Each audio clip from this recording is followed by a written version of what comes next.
You died with Christ. The question, which I don't want you to answer, this rhetorical question, does he mean that literally?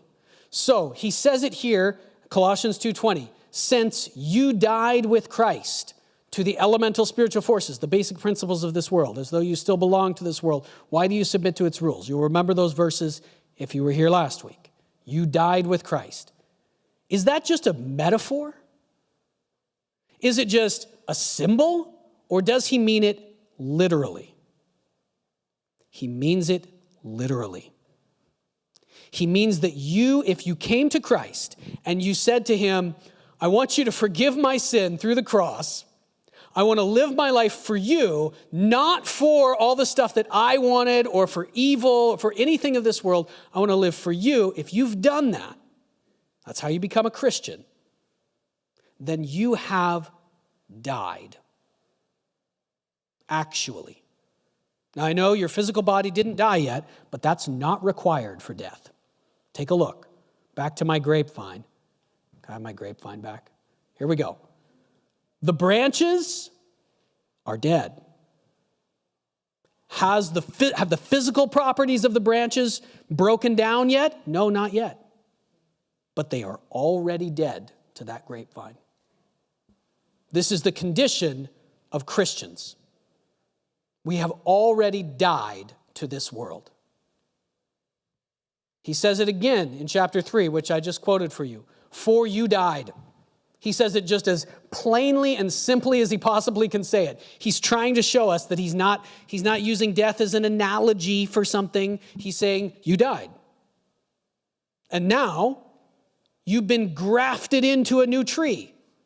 Your life is now hidden with Christ in God. You died. So this is what you can write this in your notes if you're wanting to take notes, and you got that there. When you came to Christ, you died. And death is always with respect to something. What did you die to? To this world. You died to this world. You're still in it, just like those branches are still next to that grapevine, but you died to it. Live like you have already died. And this is what he's going to go on about the whole rest of this section. You've already died, so now you have to choose to live like you have already died. Let's read this part again here. Since then, you have been raised with Christ. Set your hearts on things above, where Christ is, seated at the right hand of God. Now, what's he saying here? This assumes what we already read, right? That you died, okay? You died, and then you've been raised. You've been brought into a new life. So you were connected to some kind of other tree. If we're going to imagine that grapevine, the branches illustration, you were connected to some kind of other tree, not to God himself. That was the problem with the whole world, the problem with human life. But when you came to Christ, you were chopped off. You were disconnected from that other tree. And now you have been taken and stuck into a new tree, and that new tree is Christ. The old tree was this world, this life, the way all the systems of this world with its evil and its control and its power and all greed and idolatry. The new tree is Christ himself, the God of love. You are connected to him now. That's what it means to have been raised with him. You're brought into a new life. Notice, Paul is saying this has already happened. He's not saying someday you're going to be raised. Now, it's true that your body has not died yet. Your physical body has not died yet.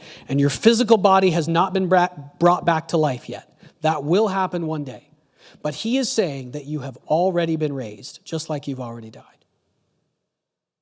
So how then do we live like we're already dead? Well, the first instruction is this. You're going to set your hearts on things that are above, where Christ is seated at the right hand of God. This is just like our traveling to Europe illustration. Just like if we're getting ready to go on a trip to Europe, we're going to start thinking about European things, where we're going to go, what we're going to do, how the things that we'll need in that place.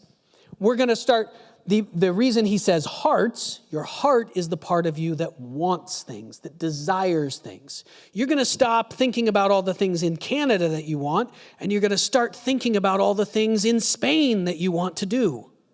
That's setting your heart on Spain. He is saying we need to do that with Christ. We need to set our hearts and then start thinking about, notice the difference, twice he says, on things above. Set your hearts on things above. Set your minds on things above. He uses a different word. Hearts means setting our desires, what we want. Minds means what we are thinking about.